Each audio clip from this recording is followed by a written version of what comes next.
In 1970, a new Europe began to take shape.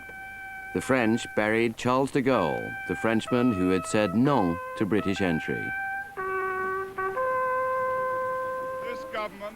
Britain elected a new Prime Minister, Edward Heath, of all politicians the most committed to getting Britain in. Our purpose is not to divide, but to unite. Heath never disguised his own determination to negotiate Britain's entry into the European club, but he knew that the country was deeply divided on the issue. And so he used three words that would come to haunt him and other British leaders for a generation. Entry, he said, could only take place with the full-hearted consent of the British people. No British government could possibly take this country into the common market against the wish of the British people. In the game of politics, phrases like that mean different things to different people. The moves that followed led to bitterness, intrigue, and charges of downright deception.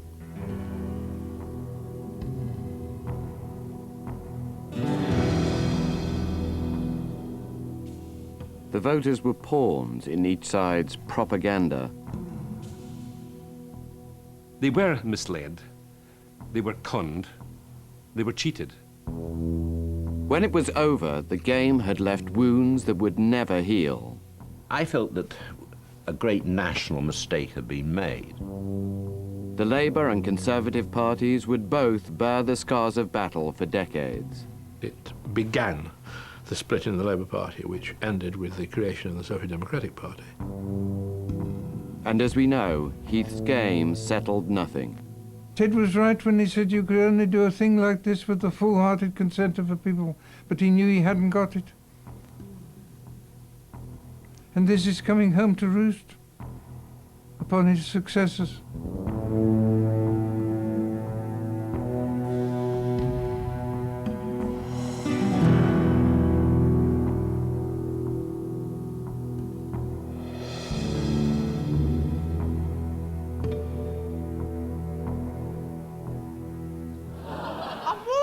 I've been shopping for 6 hours. What have you bought then? Nothing.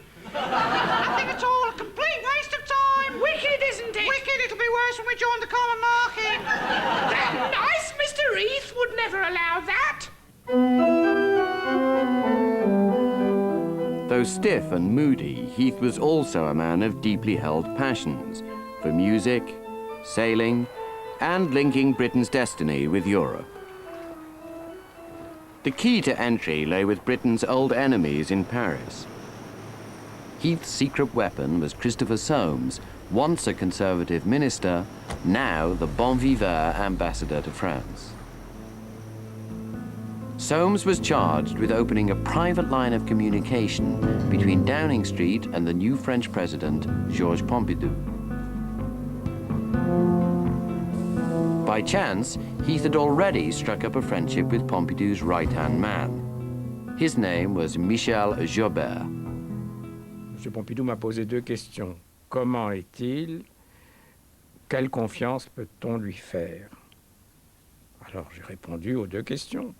Comme je vous réponds aujourd'hui, comment est-il? Et quelle confiance peut-on lui faire? J'ai répondu que c'était probablement le seul Britannique qui croyait à l'Europe, telle qu'elle était dessinée à cette époque. And so secret talks started in Paris. The task of Soames was to ensure that France would not veto British membership again. One aspect of it was the astonishing fact that President Pompidou conducted these very important talks without the knowledge of either his own Prime Minister, Chaban-Delmas, or his Foreign Secretary, Maurice Schumann. It seems quite extraordinary, but it was so. In Brussels, meanwhile, Heath's Minister for Europe, Geoffrey RIPPON, was officially negotiating with all 6 common market countries. The British were desperate that knowledge of their secret talks in Paris should not leak out. It could have been very damaging, of course, if it had been known to the other members of the community that this was going on, even though they would have understood that it was in the best possible cause. Into the new world, come out of the past. You are right in saying that we have had The Brussels talks ground on, mired in the humdrum business of farm prices and Commonwealth trade. The French, on the surface, were tough adversaries. One of the things that worried the French was the risk they said they were taking in allowing in a weak economy. Fortunately, our economy at that time was getting rather stronger. But we had to say our economy is strong. Well, they say if your economy is so strong, you can make quite a good contribution.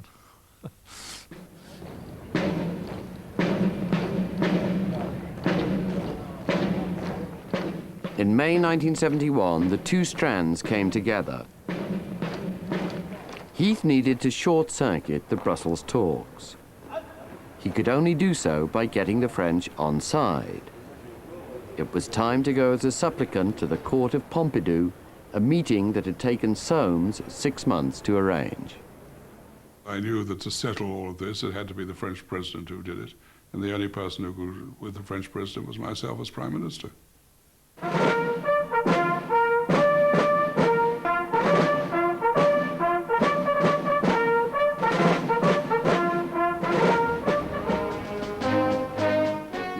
Palace, scene of the vital talks on the common market between the French President, Monsieur Pompidou, and our Prime Minister. The talks are regarded as the final make or break attempt to get Britain into the European Economic Community. The Paris meeting could not be allowed to fail. Before his arrival, Heath immersed himself in preparation. Ted Heath was a very thorough man. It was a cheerful, warm spring, and I remember him sitting out in the garden at number 10, and people coming and talking to him about New Zealand butter, talking to him about the Sterling area, talking to him about the financial arrangements, talking to him so that he really absorbed into himself the detail of the discussion. In the end, the detail was immaterial. The key thing was to establish the principle of French support for British entry. Over many hours of talks and banquets, President and Prime Minister began to find a common understanding. Cometh the hour, cometh the man. The next day, Pompidou turned up at the British Embassy for lunch. It was a virtually unprecedented gesture, but Soames knew that the way to a Frenchman's heart was through his stomach. C'est important, c'est vrai qu'il y a la diplomatie de la gastronomie. Les plus lamentables étant les Américains à cet égard. Absolument, pour un Français, préoccupant, pour choisir un terme modeste. Mais là, avec Soames à l'ambassade, il n'y avait aucun risque. Il n'y en a eu aucun. I remember we had salmon with a mayonnaise, with a mint mayonnaise to start with. Actually, it was a sea trout which had come down from Scotland. We had English lamb, I think it was, and we had some seriously spectacular wines, which was, I think, a 55 claret and 35 port. And I think we had Chateau Yquem with the very exciting suite, all in real same style. Inside the embassy, if there'd been any doubt about the prevailing atmosphere between the two heads of government, that was dispelled at once in the way they reacted to each other. It seemed to bear out this evening's headline, in English, in the Paris newspaper François. Pompidou Heath's Smiling Day. After the pudding, it was off to the Salle des Fêtes at the Élysée Palace, the very room where 8 years earlier de Gaulle had turned Britain down. Now, basking in the warm glow of claret and sauterne, Heath and Pompidou held a historic press conference. This was the very room in which de Gaulle had pronounced the veto. And when Pompidou made his famous remark, there are those who say that France is determined to exclude Britain, and those who say that Britain does not have a European vocation, and you see before you two men who are convinced of the contrary. Ils sont convaincus du contraire. It was a marvelous moment. I had no idea he was going to say anything of that kind. And at this moment, when I recovered myself, because I was moved by this, I looked at the correspondence, and there were many wet eyes in the room.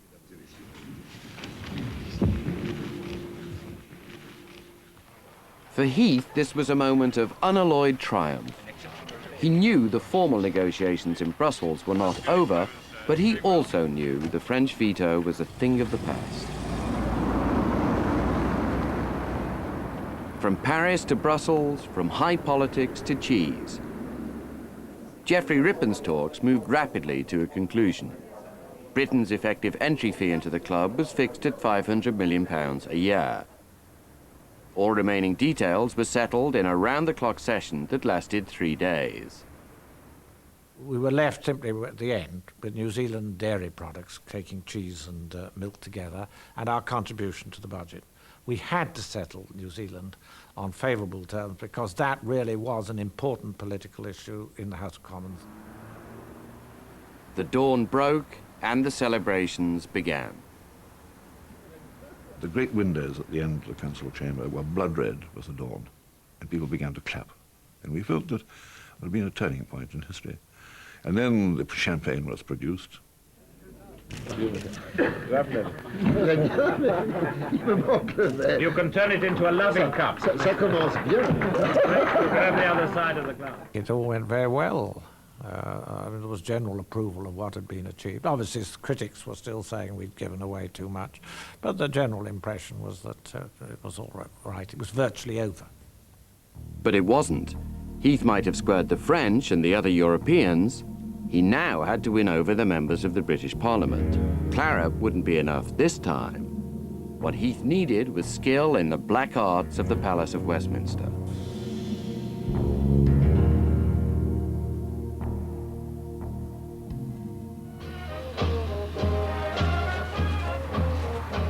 In Britain, Europe was becoming a dominant issue across the political spectrum. Farmers were worried about the common agricultural policy.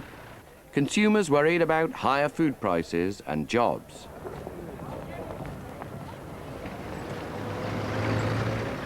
And it wasn't just economics. Britain started to hear a word that had hardly been mentioned in Brussels and Paris: sovereignty. That piece was placed on the board by Heath's former cabinet colleague, Enoch Powell.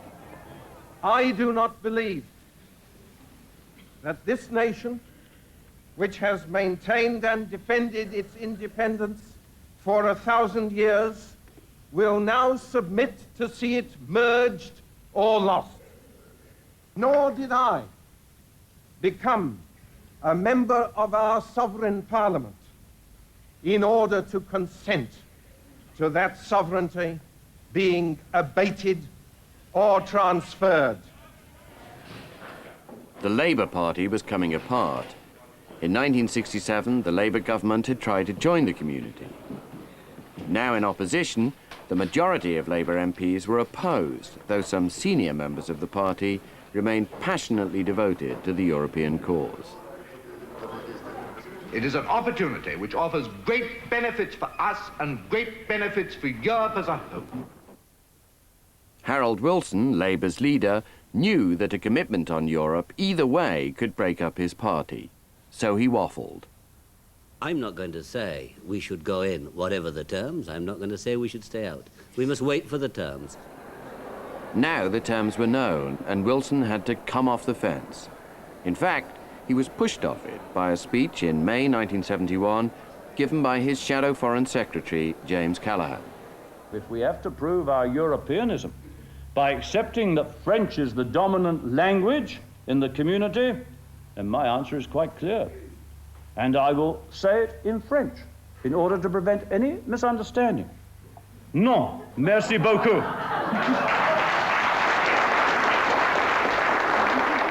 It was seen quite rightly by Wilson as if he stepped into a pro-European position, he would be outflanked by Jim Callaghan and challenged for the leadership. It's a powerful speech. Wilson was always slightly nervous of Callaghan. He saw him as a sort of big and potentially menacing fish lurking in the shadows and the stillness of a rock pool, as it were. The issue now was a parliamentary vote on a white paper which set out the terms of membership. The official Labour line was to vote against. That meant that the small number of anti-marketeers on the Tory benches were dangerous. Heath's first instinct was to crack them into order with a three-line whip. If you had a free vote Prime Minister on your side, you would not get a majority from your own side, would you? You have no evidence of that. Do you deny it? Yes. You How can you possibly know that? Then why are you afraid of having a free vote? Because I said that on a major issue such as this, the government is absolutely entitled to ask for its support. But there was an alternative.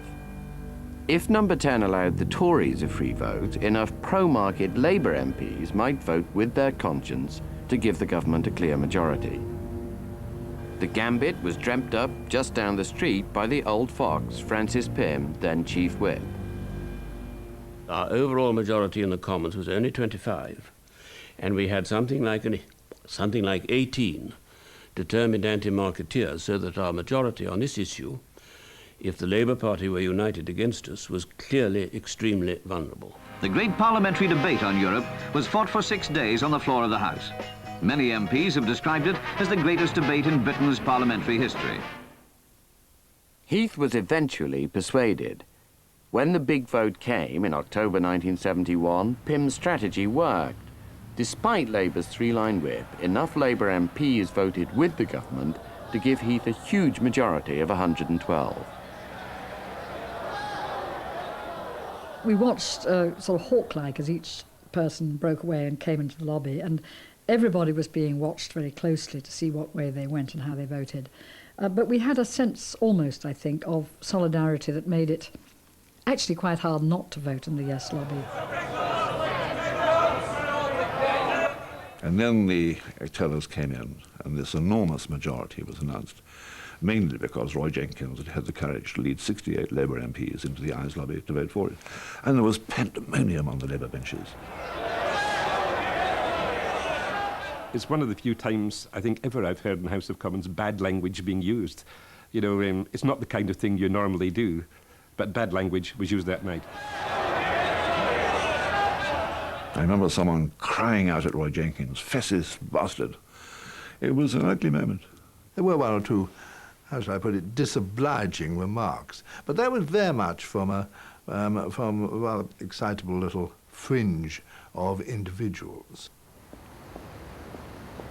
I said to him, as soon as you've voted, the best thing you can do is show off, get off the premises, don't hang around, don't sit about looking either pious or triumphant or self-righteous, just go home straight away.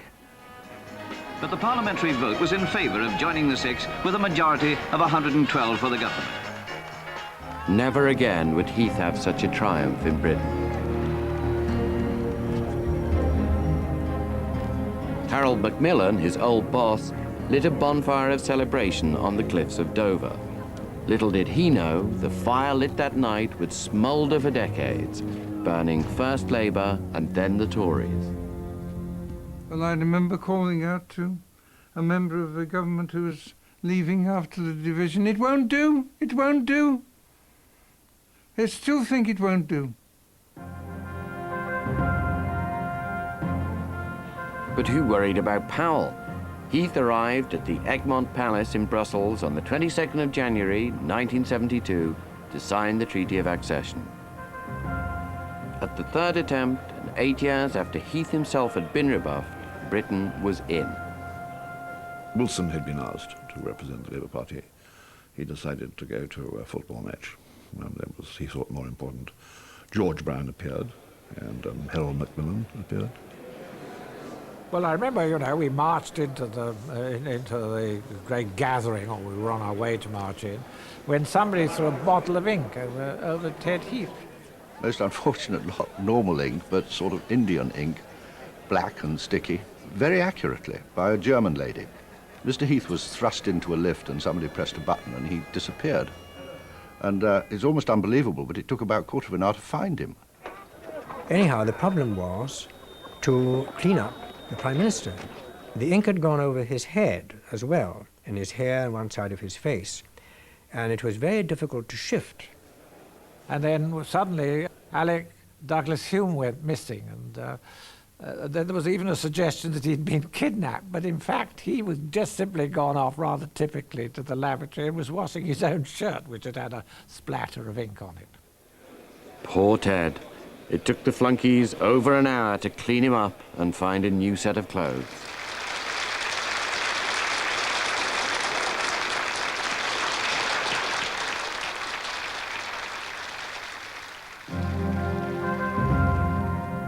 The treaty was signed, but the celebrations were premature. Heath now had to get Parliament to pass a bill which would make membership with all its obligations a matter of British law. His opponents thought the legal aspects of this were so complicated that a huge bill would be needed, perhaps 1,000 clauses long, and that they might soon be celebrating the bill's demise. Of course we can stop them. The mountain of legislation required for that purpose can be held up in Parliament until we get what British democracy requires, the right to choose.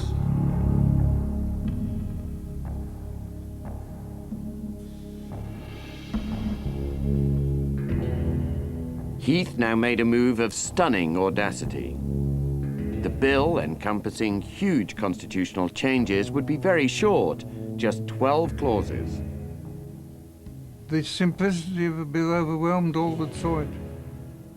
I think the government was as delighted with it as the opposition was horrified by it. The opposition had thought that it might be a 1,000-clause bill. Of course, but they were wrong. And those who were opposed to it, like Michael Foot and Peter Shaw, who for some strange reason were given by Wilson the job of handling it for the Labour Party, wanted to have the greatest possible excuse for holding up the whole thing for years and wrecking it. That's why they demanded 1,000 clauses.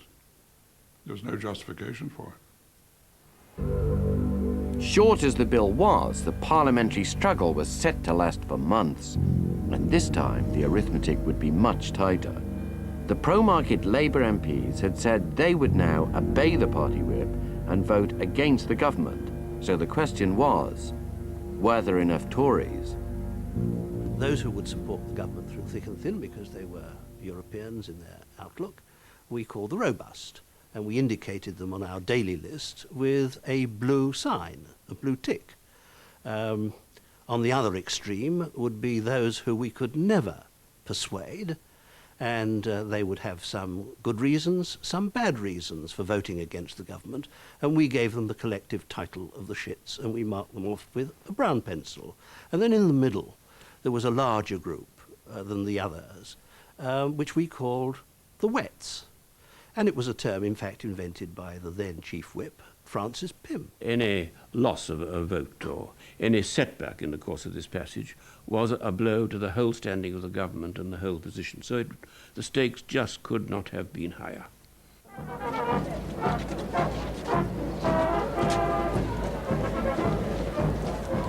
Outside the House of Commons, the debate was getting hotter. Anti-market protesters accused Heath and his supporters of betraying Britain.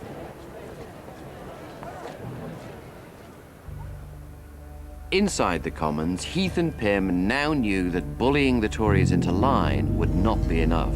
They needed extra ammunition. There was only one place to go, to the Labour pro-marketeers. A secret deal was done, which meant that during the passage of the bill, the government would never lose a single vote. The Labour Party knew, and those pro-Europeans in the Labour Party knew, that I wasn't asking for anything excessive, that I had my back to the wall, and when we needed a bit of help, they provided it, and they knew we were not asking for anything excessive. We always knew, and the whips knew, that if they were wanted, they would come. How did you know that? In the usual way. There was nothing usual about it.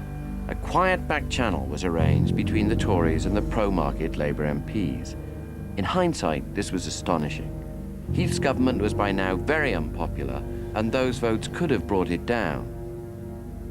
24 years on, those in the know still squirm with embarrassment. Well, there was no collusion in which I was involved, but the government was never defeated.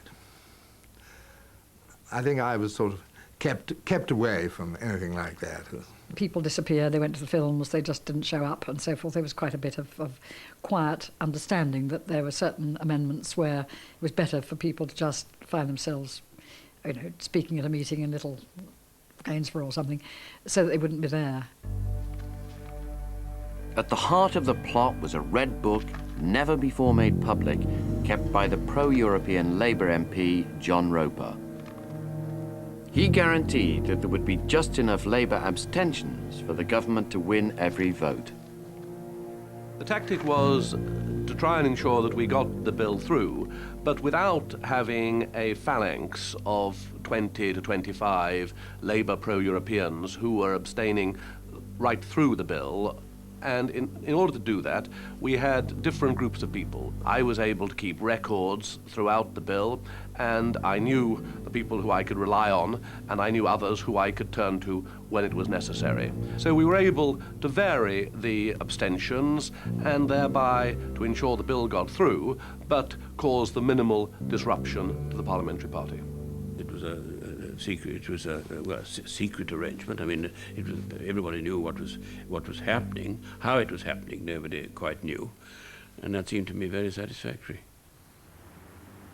It may not have been pretty, but the bill went through.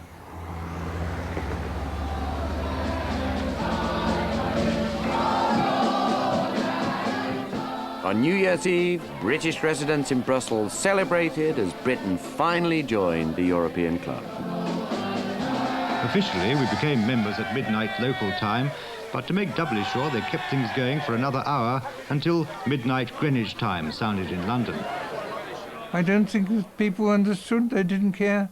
They didn't take any notice of a bill being passed which solemnly renounced the supremacy of Parliament in legislation, in control of finance, and which subordinated the courts of this country to the courts of the European community. It was a coup d'etat by a political class who didn't believe in popular sovereignty. That's what it was. It was a coup d'etat.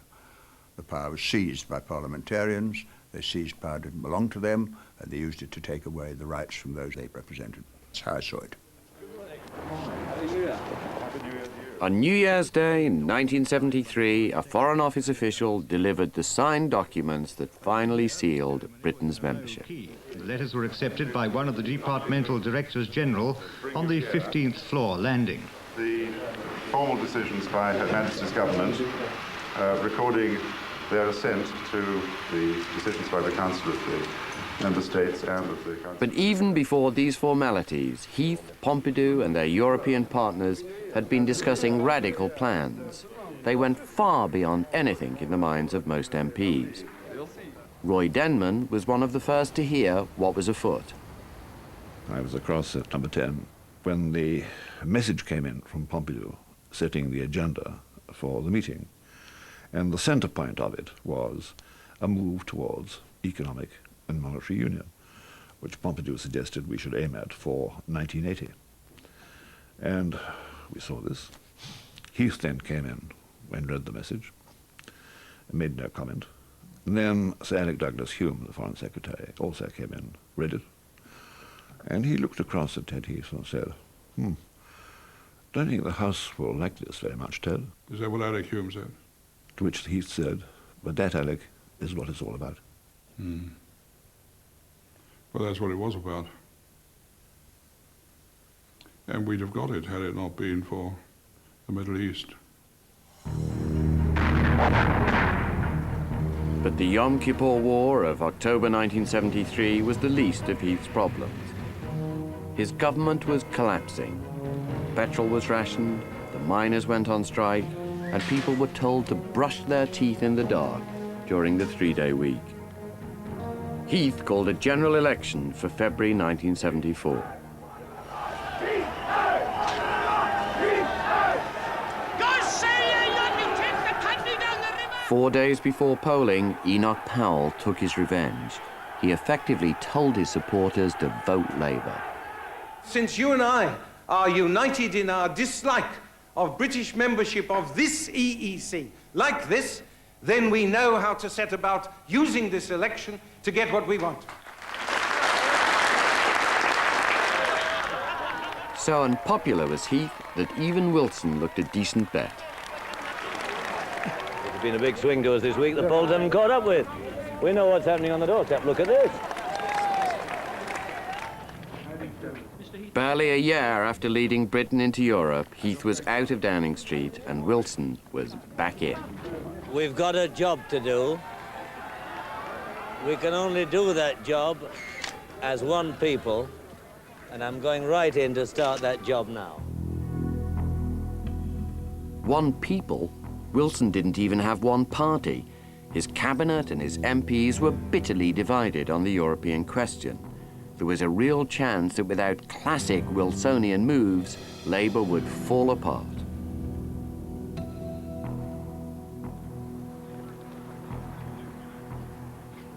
Some years earlier, one such ploy had been proposed by Tony Benn. Other European countries had held referendums on membership. Why not Britain? Government, Whitehall, and the whole of Fleet Street are still trying to brainwash the British people, of all people, into believing that we are quite unfitted to exercise the same basic right of self-determination.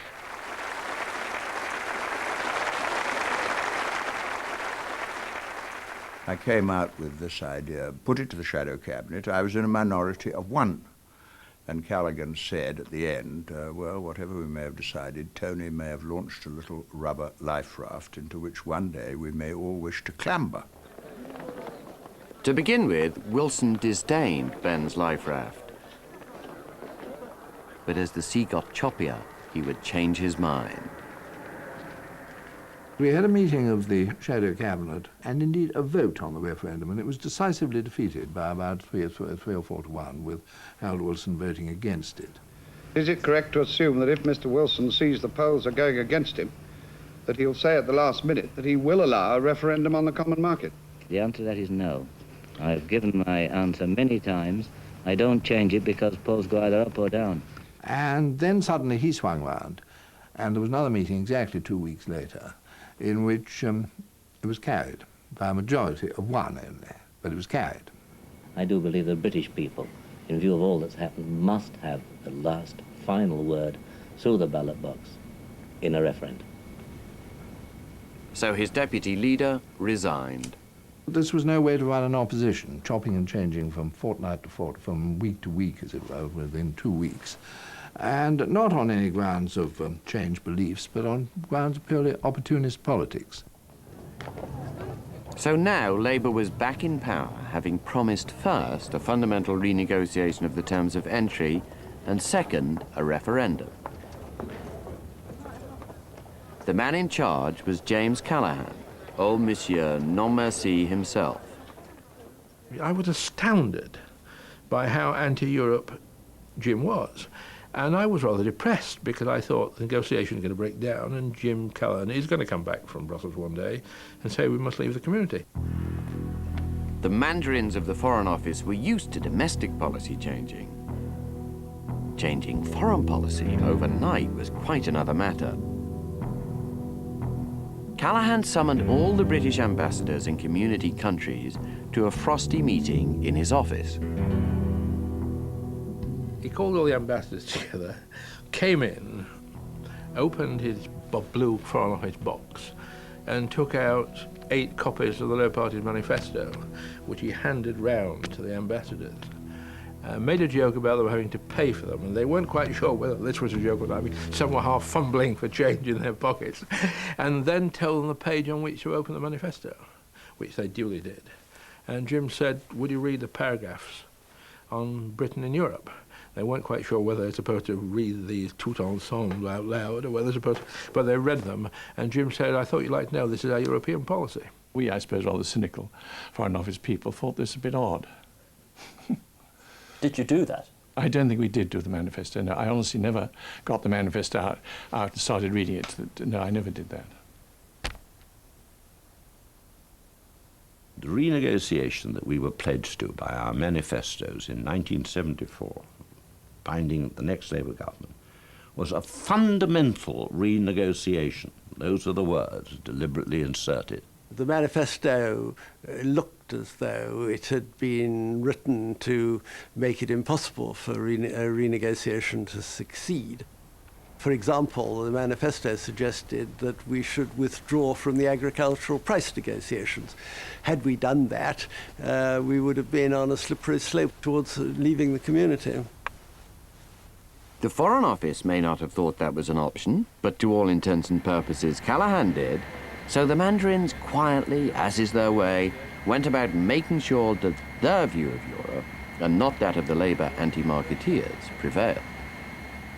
The Foreign Office, who professionally obviously wanted Britain to have influence in the world, and for very good reasons, because unless we have influence we can't protect British interests, were naturally disposed to make a success of our membership. We're renegotiating, and at the end of the period of renegotiation, it will be important for us to decide, both in Europe's interest and in Britain's interest, whether this is an arrangement that is suitable and agreeable and worthwhile to both of us. Jim Callaghan went to Brussels as Foreign Secretary and made the first speech, which sounded very tough and reassure people. But then every point was conceded.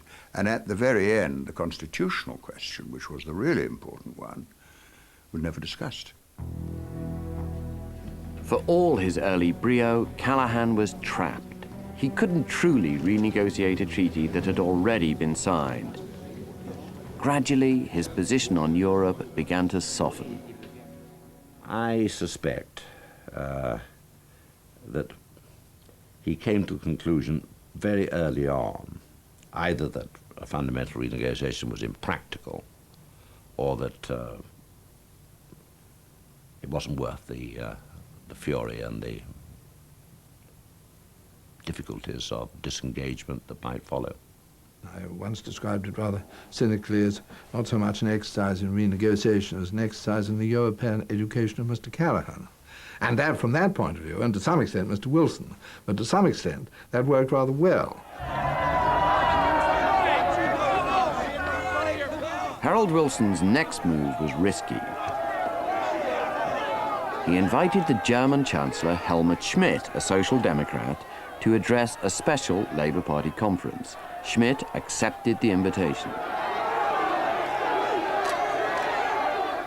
It was unclear to me whether Harold Wilson really wanted to stay inside the community. He always left his options open. And I would not have been surprised if he had taken Britain out again. The danger was that his British comrades would see an aggressively pro-market argument as interfering in domestic politics. Barbara Castle sent Schmidt some advice through the German ambassador. I warned the ambassador that if Helmut, who could be an aggressive man, I knew him quite well, of course, were to take that line, he would face booing and possibly a slow hand clap. People might even walk out on him. And that his only hope was to talk to them as a socialist, fellow socialists. Your comrades on the continent want you to stay, and you, please, will have to weigh this if you talk of solidarity. You have to weigh it. Helmut's speech was absolutely masterly. I could see that my advice had been relayed to him, and he was following it step by step. I noted in my diary that night that probably I hired the anti-marketeer had done more than anybody to help keep Britain in the common market. I'm not going to interfere with your decision, and of course I'm not going to shoot from the hip at high noon, as somebody has pointed. Even the people who were opposed to him, the anti-marketeers, gave him a standing ovation at the end. It didn't change the vote, but in a sense it changed the atmosphere, and I think it looked very good in the country. Shortly afterwards, Schmidt and Wilson met at Chequers and did a deal. Wilson would campaign for staying in. Schmidt would give Wilson just enough concessions to claim that the renegotiations had worked. If he was to let Britain stay within the community, it was necessary to give him some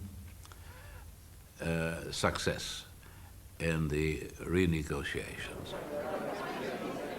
At the Dublin summit in March 1975, it was all smiles. It was Wilson's 59th birthday. Joined by the new French president, Valéry Giscard d'Estaing, Wilson celebrated as a great victory something that had just been a ruse to hold Labour together. Nothing fundamental came out of the renegotiation. Nothing fundamental could have come out of the renegotiation. And it was essentially a brilliant ploy by Harold Wilson to make the antis feel that their position had been taken seriously and every possible attempt had been made to meet it. But, you know, sadly, unfortunately, our European colleagues were not very sympathetic, so there was only a certain amount we could do. I thought it was very clever. It was a sort of brilliant waltz. 5 years after Heath had entered Downing Street, the long process was heading for the endgame.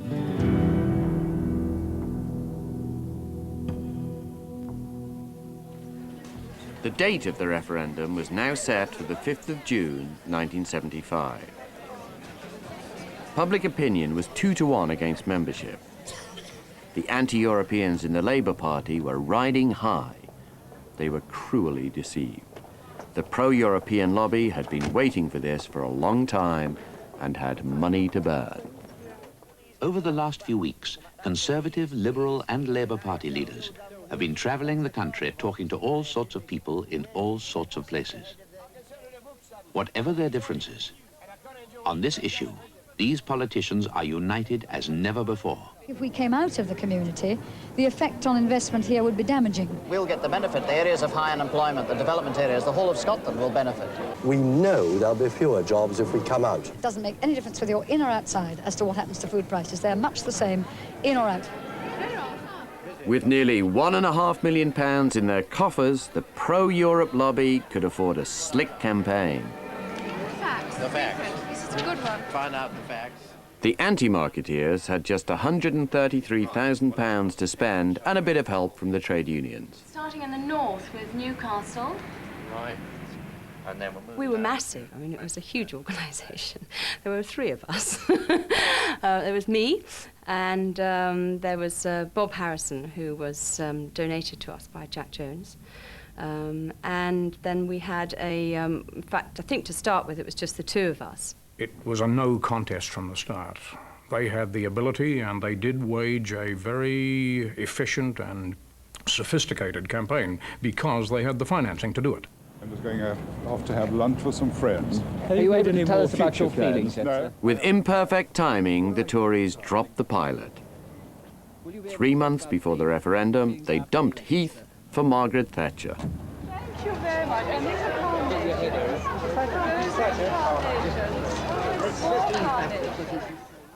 In those days, Mrs. Thatcher campaigned for Europe with gusto. We want a jumper parade. Come on, we want a jumper parade. It's very fitting that you should keep an all-night vigil under the statue of Sir Winston Churchill, the first person to have the great vision of working together for peace in Europe. Now, can you just make one hand out? Yes.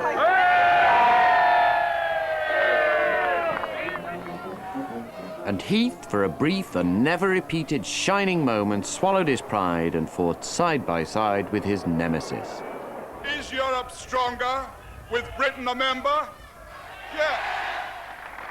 The visiting speeches, which will start in a moment, are from Jeremy Thorpe and Edward Heath for the motion. On the eve of the only national referendum in British history came one of those bizarre rituals of British life, the obligatory debate at the Oxford Union. The union was crammed. And what was quite clear, even before we started the debate, was that the undergraduates were overwhelmingly in favour of staying in. It was the most pro-European meeting of the Oxford Union I've ever attended. Heath got a great cheer. And I had a clash with Jeremy Thorpe. They lured us into the market with the mirage of the market miracle.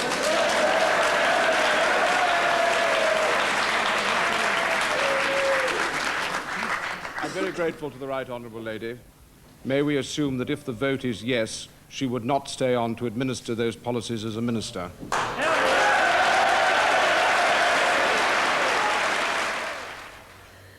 So I had to think on my feet, and and they said, If the vote goes yes, my country will need me to save it. And of course there were jeers, and Jeremy Thorpe did a sort of mock halo round his head, and the undergraduates all jeered and the rest of it. But Castle and her crowd had been deserted by some old comrades. Monsieur Non had become Monsieur Oui. First of all, please make sure that you go and vote in the common market referendum on Thursday. And secondly, the government asks you to vote yes, clearly and unmistakably. On Thursday, vote yes. Keep Britain in Europe. One working-class woman came up to me and she said, Barbara, I was very impressed by what you said. But you see, Harold's in favour, isn't he? And I suddenly realised then that would carry weight with a lot of Labour voters. After all, they just voted him to government. Why should they vote against him on this? So the whole psychology was against us as well as the money bags. On the 5th of June, the votes came in. They were decisive. By a majority of 2 to 1, Britain had voted to stay within the community.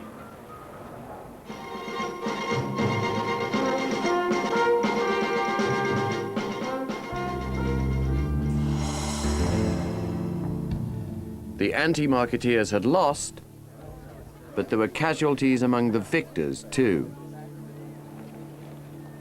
For Wilson, the years of fudge and manoeuvre had taken their toll. He got a great deal of criticism. His esteem in the press and everywhere else went very low indeed. He minded that a lot. I know he minded it. And he was never quite the same man after that, in my view.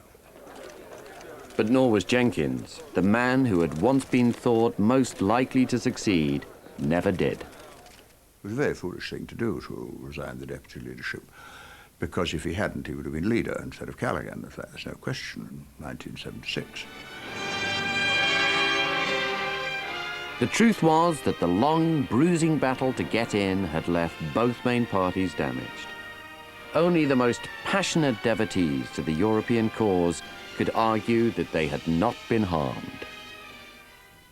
Churchill didn't suffer from it. Macmillan didn't suffer from it. Hume certainly didn't suffer from it. I haven't suffered from it. Perhaps Harold Wilson suffered from it, James Callaghan a bit, Margaret Thatcher, and indeed the present situation. Well, maybe. You must ask them. We've got to get in to get on. We must move ahead or we fall behind. Nothing in life stays the same. We've got to get in to get on.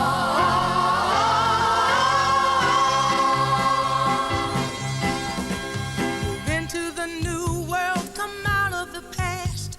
Your doubts and your worries will disappear fast. Take a big step.